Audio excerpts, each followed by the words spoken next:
video is only sponsored by BuyMote. என்ற keyword எங்கே use பண்ணுவாங்கன்னா ஒரு ஃபங்க்ஷன் டிக்ளரேஷனுக்கு முன்னாடி யூஸ் பண்ணுவாங்க. நீங்கள் இதை யூஸ் பண்ணிட்டீங்கன்னா உங்களோட ஃபங்க்ஷன் எப்போவுமே ஒரு ப்ராமிஸை தான் ரிட்டர்ன் பண்ணும். அவைட்ன்ற கீவேர்டு எதுக்குன்னு பார்த்துக்கிட்டிங்கன்னா நீங்கள் ஒரு அசைன் ஃபங்க்ஷனை கால் பண்ணுறீங்க. அந்த அசைன் ஃபங்க்ஷன்லேருந்து உங்களுக்கு ரெஸ்பான்ஸ் வர வரைக்கும் நெக்ஸ்ட் லைன் ஆஃப் கோடு வந்துட்டு எக்ஸிக்யூட் ஆகாது. இதுக்காக தான் அவைட் யூஸ் பண்ணுவோம். இப்போ அசைன் அவைட்டை எப்படி யூஸ் பண்ணுறதுன்றத ஒரு எக்ஸாம்பிளோட பார்த்துடலாம்.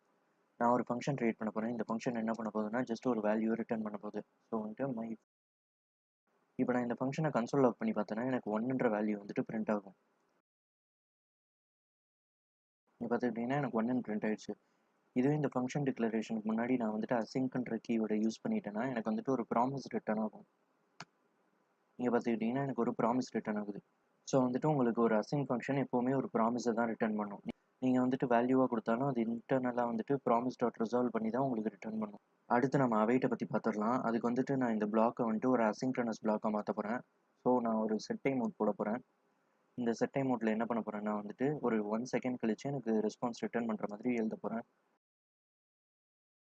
ஸோ வந்துட்டு நான் ரிசால்வ் ஆஃப் சக்ஸஸ் கொடுக்குறேன். ஸோ எனக்கு ரிசால்வ் ஆகி சக்ஸஸ்ன்ற மெசேஜ் வந்துட்டு பிரிண்ட் ஆகணும். இப்போ அவைட் யூஸ் பண்ணுறதுக்காக நான் ஒரு அசைன் ஃபங்க்ஷன் போட போகிறேன். என்னோட மை ஃபங்க்ஷன்லேருந்து ரிட்டர்ன் ஆகிற வேல்யூ வந்துட்டு ஸ்டோர் பண்ணுறதுக்கு நான் ஒரு கான்ஸ்டன்ட் க்ரியேட் பண்ணிக்கிறேன். ஸோ இப்போ நான் மை ஃபங்க்ஷனை கால் பண்ண போகிறேன்.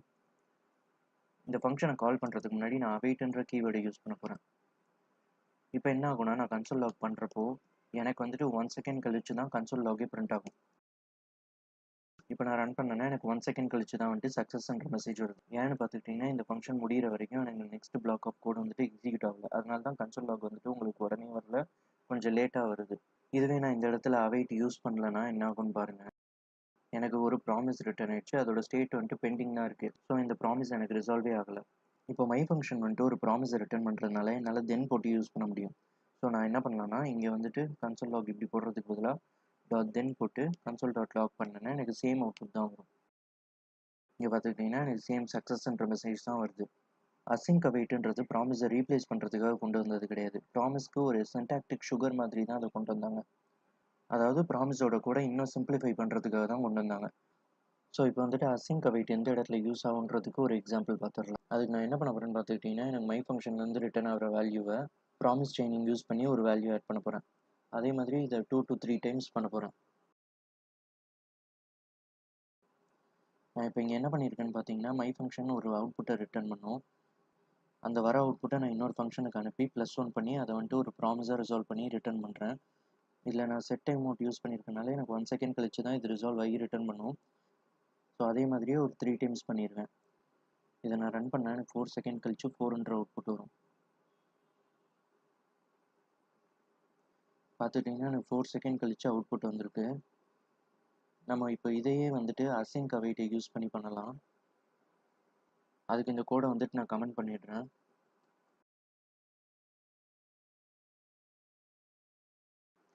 இப்போ பார்த்துக்கிட்டிங்கன்னா நான் கீழே பண்ணதையே தான் இங்கேயும் பண்ணியிருக்கேன். ஸோ வந்துட்டு கன்சோல் லாக் பண்ணி நான் V4ஓட வேல்யூவை பிரிண்ட் பண்ண போகிறேன்.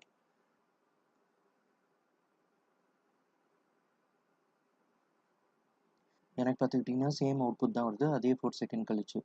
நெக்ஸ்ட்டு நம்ம இதில் எப்படி எக்ஸப்ஷன் ஹேண்டில் பண்ணுறதுன்றதை பார்க்கலாம். அதுக்கு வந்துட்டு நான் இங்கே ரிசால்வ் பதிலாக ரிஜெக்ட் பண்ணுறேன். ஒரு மெசேஜோட நான் வந்துட்டு ரிஜெக்ட் பண்ணுறேன். ஃபெயிலியர்னு வச்சுக்கோங்க அந்த மெசேஜ். இப்போ இந்த கோடை நான் ரன் பண்ணேன்னா எனக்கு ஒரு அன்ஹேண்டில்டு எக்ஸப்ஷன் வந்துடும். பார்த்தீங்கன்னா அன்ஹேண்டில்டு ப்ராமிஸ் வந்துருச்சு. ஸோ அதுக்காக நான் என்ன பண்ணுறேன்னா ட்ரை கேட்ச் யூஸ் பண்ண போகிறேன்.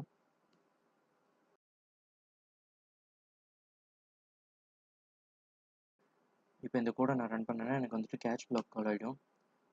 பார்த்துக்கிட்டிங்கன்னா எனக்கு குளோபல் எரர் ஃபெயிலியர்னு வந்துருச்சு. நான் அனுப்பிச்ச மெசேஜும் வந்துருச்சு, நான் இங்கே ஹேண்டில் பண்ண எக்ஸப்ஷன் வந்துருச்சு. ஸோ இந்த கேஸில் பார்த்துக்கிட்டிங்கன்னா உங்களுக்கு எங்கே எக்ஸப்ஷன் அடித்தாலும் இந்த கேட்ச் பிளாக்குக்கு தான் போகும்.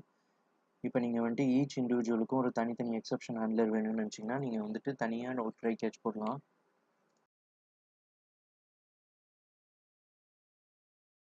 ஸோ இப்போ எக்ஸப்ஷனுக்காக நான் இங்கே வந்துட்டு ரிசால்வ் பண்ணிவிட்டு கீழே ரிஜெக்ட் பண்ணுறேன். ஸோ நான் இப்போ இந்த கோட் பிளாக்கையும் கமெண்ட் பண்ணிடுறேன், இல்லைனா எனக்கு மல்டிபிள் எக்ஸப்ஷன்ஸ் வந்துடும்.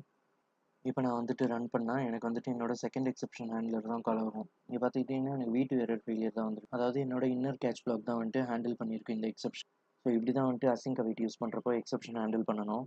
இப்போ அடுத்து நிறைய பேருக்கு இருக்கிற ஒரு டவுட் என்னென்னு பார்த்துக்கிட்டிங்கன்னா வந்துட்டு இந்த அசிங்க் அவைட்டை வந்துட்டு ஃபார் ஈச் லூப்பில் யூஸ் பண்ண முடியுமான்றது தான். உங்களால் கண்டிப்பாக இதை வந்துட்டு ஃபார் ஈச்சில் யூஸ் பண்ண முடியும். பட் ப்ராப்ளம் என்னன்னா, உங்களோட கோடு வந்துட்டு ரெஸ்பான்ஸ்க்காக வெயிட் பண்றதுனால, ஒரு ரெஸ்பான்ஸ் வந்ததுக்கப்புறம் தான் அடுத்த நெட்வொர்க் காலே உங்களுக்கு போகும். அதனால ரெஸ்பான்ஸ் டைம் உங்களுக்கு ரொம்ப ஸ்லோவா இருக்கும்.